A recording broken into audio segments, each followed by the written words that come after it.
मैं हूं पल्लवी नागपाल, जेरत प्रोफेसर, बड़ा गुरुकुल। क्या आप अपने बिजनेस को आगे बढ़ाना चाहते हैं? क्या आप फ्रेंचाइजी लेने की सोच रहे हैं या फ्रेंचाइजर के तौर पर अपनी फ्रेंचाइज देना चाहते हैं? तो फ्रेंचाइजिंग का संपूर्ण ज्ञान आपकी सारी की सारी कंफ्यूजन्स को दूर करने के लिए ही बनाया गया है।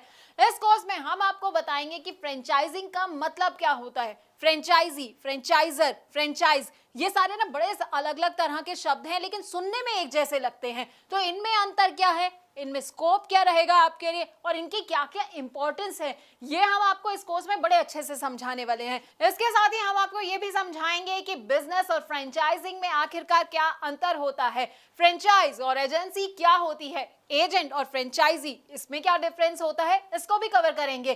फ्रेंचाइज बिजनेस से फ्रेंचाइजी और फ्रेंचाइजर को आखिरकार क्या क्या फायदे होते हैं और उससे जुड़े क्या क्या रिस्क होते हैं। अरे भाई, फायदे जान रहे हैं तो रिस्क के बारे में भी तो जानना बड़ा जरूरी हो जाता है, तो हम आपको ये भी समझाएंगे। अब अलग अलग तरह के ना फ्रेंचाइज मॉडल होते हैं जो कि लोगों को पता नहीं होते हैं, तो आपके लिए कौन सा मॉडल सही रहने वाला है, फोको, फोफो, कोको, कोफो, अब इन सब के बारे में भी हम आपको बताएंगे। हम इनके फायदे तो आपको बताएंगे, साथ ही साथ ना इनके नुकसान भी आपको बताएंगे। अब सही फ्रेंचाइज बिजनेस चूज करते वक्त किन किन बातों का आपको ख्याल रखना चाहिए और फ्रेंचाइज बिजनेस से जुड़े कौन कौन से लीगल इश्यूज होते हैं, इसकी पूरी जानकारी भी हम आपको देंगे।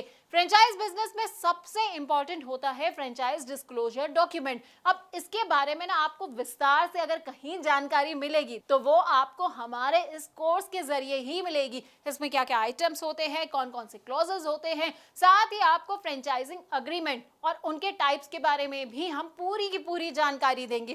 देखिए, फ्रेंचाइज बिजनेस को इवैल्यूएट करने का ना एक अलग क्राइटेरिया होता है, तो वो क्राइटेरिया क्या होता है ये हम आपको बताने वाले हैं। इसके अलावा ट्रेनिंग कैसे दी जाती है अपने फ्रेंचाइजी को, तो हम आपको वो भी बताएंगे। डेवलपमेंट ऑफ एसओपी की भी आपको हर डिटेल के बारे में हम आपको अच्छी तरह से समझाने वाले हैं। अब फ्रेंचाइजी और फ्रेंचाइजर के ना फेलियर के भी कई कारण होते हैं। अब देखिए, आपने बिजनेस तो ले लिया, फ्रेंचाइजी आप बन गए हैं, लेकिन आपको समझ नहीं आया कि भाई मैं फेल कहाँ हो गया। तो फेलियर क्यों हो सकता है, किस किस वजह से हो सकता है, क्या क्या कारण हो सकते हैं फेलियर के, ये भी हम आपको समझाएंगे। तो 20 वीडियोस के अंदर ना आपको हम फ्रेंचाइजी फ्रेंचाइजर से जुड़ी हर बात को बताने वाले हैं।